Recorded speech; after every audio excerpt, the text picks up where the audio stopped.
What is up, my spectacular spider spectacular spec powers here? You can call me Mr. Scary Reactor, or Fear Reactor, Phantom Reactor, or Horror Reactor, or whatever, because it is time for my live reaction to my first, it's my first live reaction to a Mr. Nightmare story video. This video was uploaded, let's see.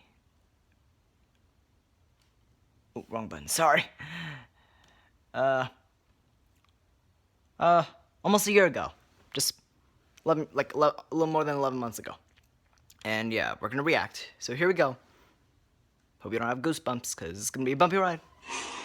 So it's 3 scary sleepover stories. And thank God he won't go. Years old. My best friend Anthony wanted me to come over for the night, since his parents would be gone all weekend. I rode my bike over and put it in his backyard before letting myself in through his back door. We played basically every video game he had, from FIFA all the way to Call of Duty, with popcorn and other junk food spilled out all over the floor. As the night progressed, we moved from video games to watching half a movie and getting bored, to doing prank calls at close to 10 o'clock. Anthony made a few calls to different pizza places. Alright, let's when make it it was full my screen. turn, I just dialed a few random numbers in hopes to get someone at their house. Prank calling. My They usually save people. I finally reached somebody. Alright, good. A guy with a deep nice. rough Expert voice series. picked up, answering with a yeah instead of a hello. Some people do that. Ever seen Rumble in the Bronx? Stumble with my words mid-sentence. Oh, that's embarrassing. Cracking up into laughter. That's embarrassing. Never done a prank call, What if he's a police so officer? I We'll get in trouble. the guy on the other end was silent. He's locating you. He gained a straight face and tried to continue with the call. Better. It went something like this. When's the scary stuff happening? Would it be alright if I borrowed one of the wheels from your car? What? What's your name, kid? Don't tell My him. name is Bob. Really?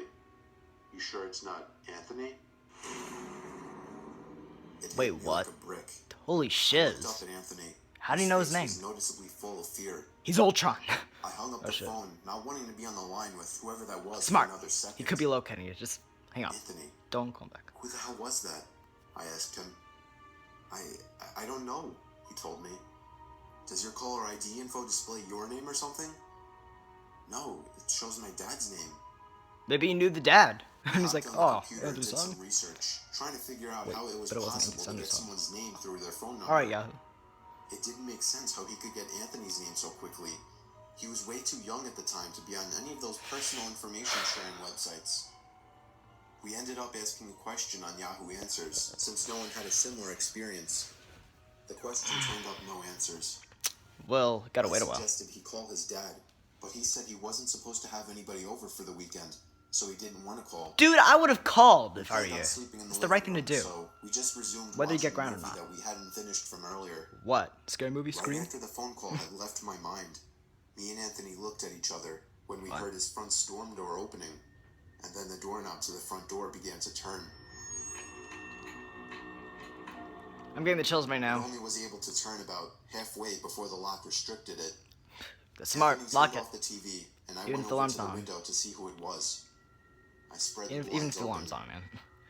There was a tall guy standing outside. Slender Man? He noticed the blinds moving and turned to look at me.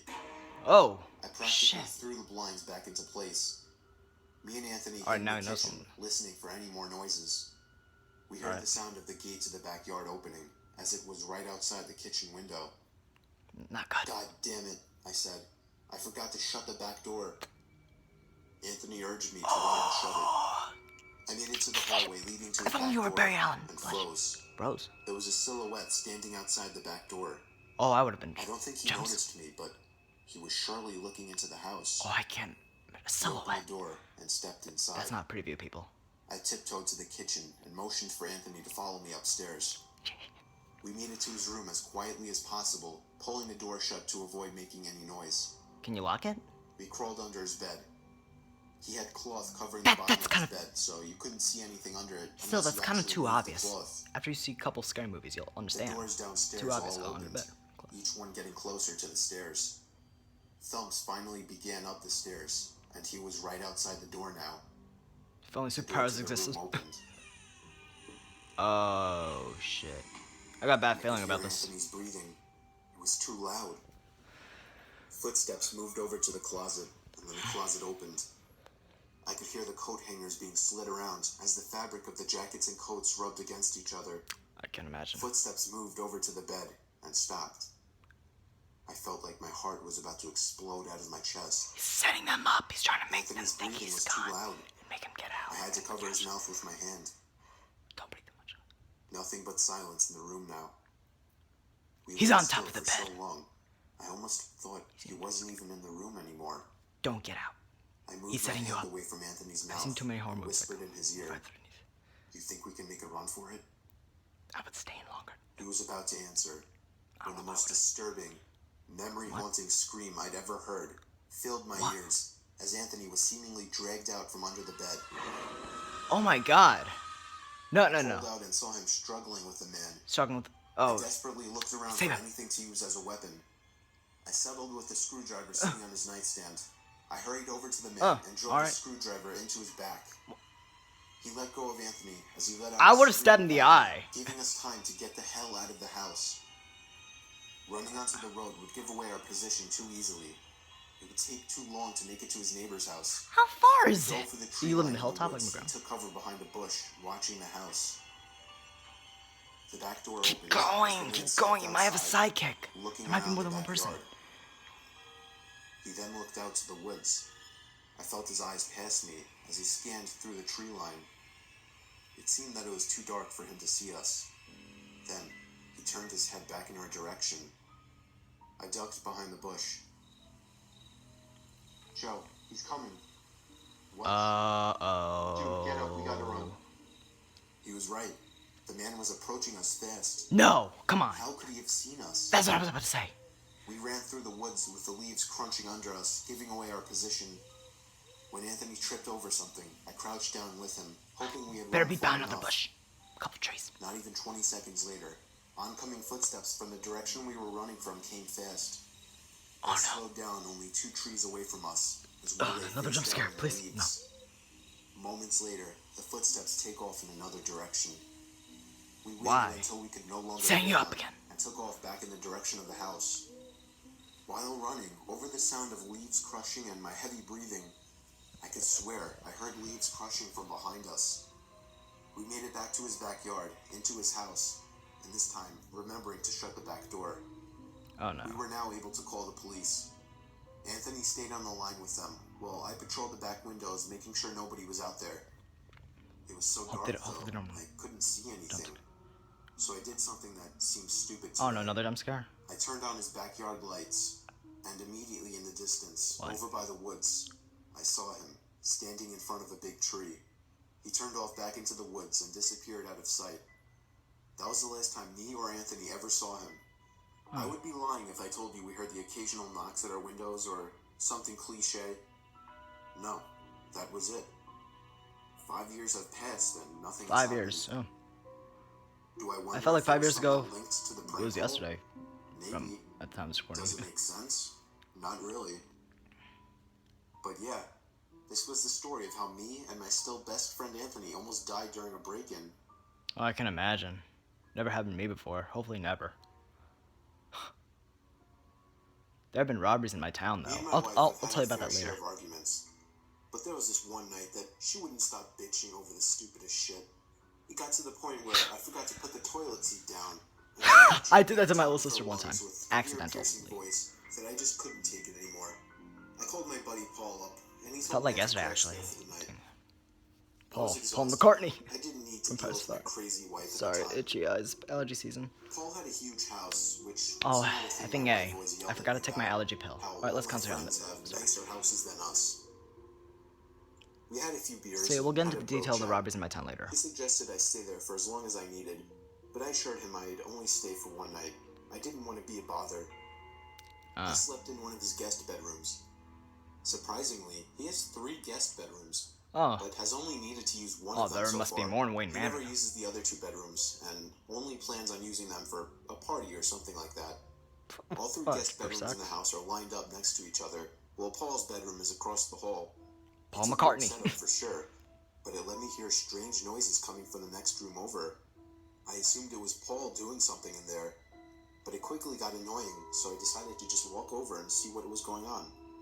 I tried the doorknob, but it was locked. I cracked the door open to Sorry, my Paul's door room is and open asked him right what the now. It's noise not dark, was. but I almost He was already in felt bed like as someone well. was walking by. He didn't hear anything. I'm the only one up on the Upon second floor of asking my why he house right kept the now. door locked, he told me he always keeps My dad those and my two sister doors locked downstairs. as he keeps some personal belongings in there. I Like warned what? him that there was a strange Dildos? noise No. coming from the room, and he How told come me to ask just no? go back to sleep, and if I Lucille the continued to Bat. hear it, come back to him. Machetes. So I did. I went back to bed, and the noises were completely gone now. Alright. A Ghost. half hour passed. I was starting to drift off to sleep at last, when I heard the slightest tap on the wall. Freddy It Krueger. came from the other side, the next room over. It was followed by a faint voice. I jolted up from the bed and ran back to Paul's room. Was it like This time, Freddy Krueger he took like me the seriously. voice? He got the key to the two Not referring doors to and NBC's unlocked The the Voice. one next to mine. We stepped inside and felt a breeze hit us on the way in. The window was completely open, along with the closet. We dug through the entire room. The bed had marks on it as if someone were on it. The closet was full of empty bags, and his valuable belongings that were in his drawers were gone. Paul suddenly ran out to the hallway. I was confused at first, but I caught on quickly as he was checking the other room. I was right by his side as he unlocked the door to the third guest bedroom, and the first thing we saw was a black figure jumping out the window onto the patio roof. Paul was about to jump out after him, but we instead both ran outside through the back door in hopes to catch him. He was gone already. I would have stayed We didn't catch inside. him though, because Unless what I we had a found gun. in this room was far more disturbing. Never know, he could have had a gun. The white sheets Or on the knife. bed were stained with blood. Chainsaw. The closet had the butcher knife he had been missing, sitting on the floor with a few blood spots on it. And of course, all of his valuable belongings were gone. Blood. These people, most likely homeless and likely dangerous drug addicts, were living in his home for a little more than a week. He had And he even didn't know mentioned that. something about how fast his food goes, and yet he's so skinny when we were drinking. That made a lot more sense now. As far as we know, none of them were ever caught. Wait, it was more than one person you're saying? Let's lower the volume a little. What if the third? I remember You usually it say like the it was best for yesterday. last. It was my first sleepover, an important part of my childhood. It was my good friend. His Oh, name that was scared the black Jordan. figure there. We were 10 years old. He had a huge basement where we could play video games until 1 in the morning and then sleep on the couches. Skipping the teeth brushing like two little rebels, we went straight to trying to get some sleep on the couches. I fell asleep with ease. I woke up at some unknown time. I realized the TV was still on, with a blank screen. It was giving off a very dim light, but it Poltergeist. was enough to notice something in the far corner of the basement, by the stairs. It was some tall object. I didn't know what it was, and I can't really describe how it looked. All I know is it WTF. almost reached the ceiling. The sound of the TV turning off and the small amount of light vanishing was almost enough to make me start screaming. Oh, that happened to me I shut twice my before, eyes, but just never lay saw a there black figure. motionless. I don't even remember falling back asleep. All I remember is waking up to a sudden and horrid screaming coming from upstairs. Oh shit. Figures. Is it best for last? He woke up as well, and we looked at each other before sprinting upstairs to his parents' room. His mom was sitting there crying as his dad was turning the room upside down looking for what she saw. He barged Did he out see it? past us looking for anybody in the house, but there was nobody in the house. No signs of entry or exit. I'm still friends with Jordan today, and the last time I brought this up, he said his mom doesn't like to talk about it, but she did once admit she saw a tall, dark figure standing by their bedroom door. I'm undoubtedly sure that's what I saw in the basement that night. Oh, I'm there for you, man. I believe you, even though I'd never seen it.